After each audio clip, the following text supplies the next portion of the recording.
మరి లేబనోను వృక్షము పర్వతము దాని వేలు తన్నును అంటే, లేబనోను వృక్షము అది మరి వేలు తన్నినట్టు కిందికి భూమిలోకి వెళ్ళిపోయి, ఒకవేళ వర్షం పడకపోయినా అది వేళ్ళు ఎక్కడికి వెళ్తాయంటే నీళ్ళ జలాలు భూజలాలు దగ్గరికి వెళ్ళి అది జలాలు పీల్చుకుంటుంది.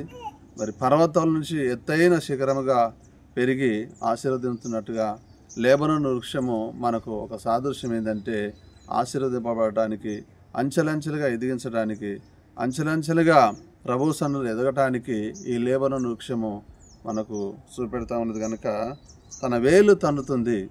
మనం కూడా ప్రభు సన్నిధిలో ఆశీర్వదింపబడి శాఖాపశాఖలుగా తూర్పు పడమట ఉత్తరము దక్షిణము ఆశీర్వదింపబడి ఎదిగి ఫలించినప్పుడు దేవునికి మహిమ వస్తుంది. మనము దీవెనకరంగా అనేకులకు దీవెనకరంగా మార్చబడతాం కనుక ప్రియ దేవుని బిడ్డలారా, ఈ వాక్యాన్ని బట్టి మనము ప్రార్థన చేద్దాం.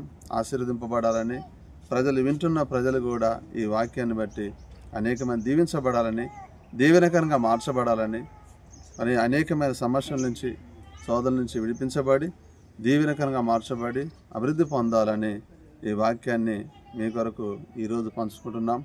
దేవుడిట్టి వాక్యాన్ని దీవించును గాక. ఆమేన్. ఆమేన్.